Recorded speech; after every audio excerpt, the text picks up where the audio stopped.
Nice shot of our evening traffic going home after a big day's of work. And we've got some special guests in here for our world-famous sports panel. The guys from Oilers Nation. We got obviously Kyle and Matt in the house. Thanks for coming in, guys. Thanks for having us, Jason. Yeah, a lot of fun. So we're talking Oilers. I mean, they've been not playing much, but they've been busy making some acquisitions. And today they pick up Adam Clendening off of waivers from Anaheim. What do you think? I mean, we know the type of player, Adam, a smaller puck mover. What does this mean for the rest of the defense, especially the right side? Well, I think it has to impact the right side more than anything else. You're not going to pick up a right shot defenseman unless you really want him to play in that spot. I know that one of the things they were hoping for is potentially having somebody who can move the puck around on the power play a little more. Yeah. And it's hard not to take a look at the roster that they have and say, well, what does this mean for Justin Schultz? Mm-hmm. Where do you come out on this one?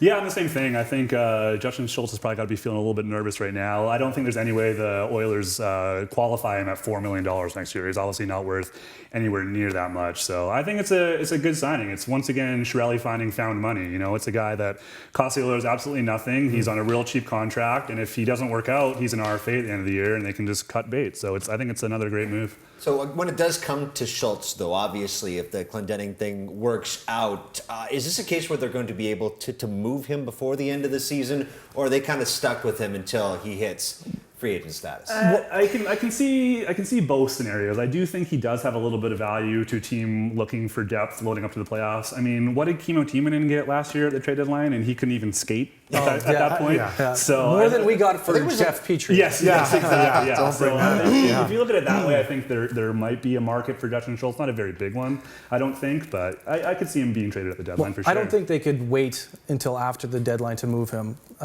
because you're not going to get anything for Justin Schultz. You have to qualify him if you're going to keep his rights at roughly $4 million. If you just give him the qualifying offer, he'd be crazy not to just take it. Yeah, of course. And the Oilers don't want that. So you're either going to let him walk away for nothing or maybe retain some salary and get him moved and bring back at least something. Non-playoff team, 32 games to go. Got to turn the corner at some point. We say this every year. It's too late. You got to get better. What are you looking for from specific players going the rest of the season to say, hey, they've learned some lessons. This will be a different team in the fall of the new building?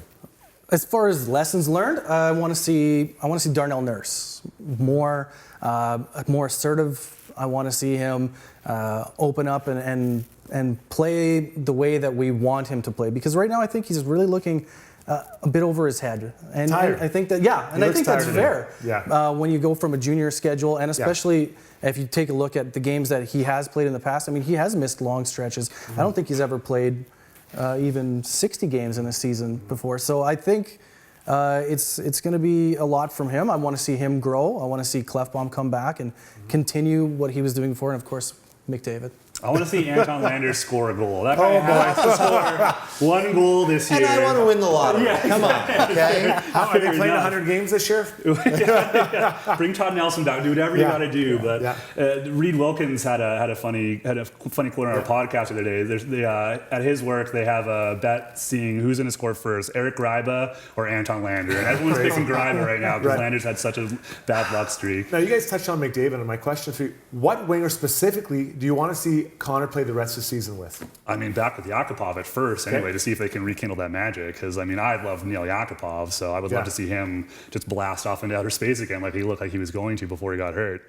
I'll be boring. I want to see Yakupov as well. You guys are both. Yeah, and you know what? Hey, I'll make it a hat trick's worth of Yaks on that too, right? Because it's the only time over the course of the last 3 seasons where we've really seen that sort of dynamic feel, that player we expect Nail to be. And, Absolutely. you know, I mean, I'm not saying that you couldn't suit up next to Connor and be that same player, Jason, but, you know, it's just really nice, and it's worth taking that experiment, worth taking a shot at that. The season's kind of a write-off, so let's try and make the most out of Nail at this point. I guess my question to you then, why not Eberle?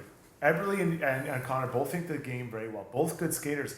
To have that duo and then have the duo of Draisaitl and Hall would be unbelievable. And Ant is also another guy who's looking. He's been playing well lately, but he still hasn't quite broken out. I don't think to what he is usually capable of during a season. There's still some rust there, yeah. Yeah, for sure. I think he's still kind of hesitant with his injury history. What do you want to do with Jordan Eberle? Do you want Jordan Eberle to be on the right side? Thank you. Do you want Jordan Eberle to be on the right side the entire time? Or do you want to flip him in the summer for a defenseman? Because if you want to flip him in the summer, maybe having him play with Connor McDavid, pump up his value a little bit more. He starts scoring even more than he normally does. Maybe that's the right move. I like that, because basically whoever you put with Connor McDavid, it's like putting the really attractive model next to the car. That's right. Right? Because she's going to help sell it.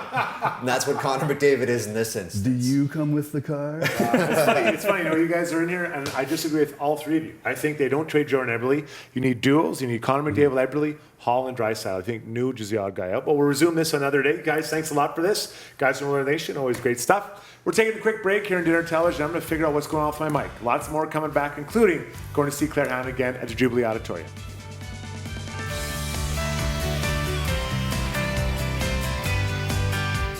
Dinner Television is sponsored by Canada Diagnostic Centres, offering X-ray, ultrasound, and pain management services in Edmonton and Sherwood Park.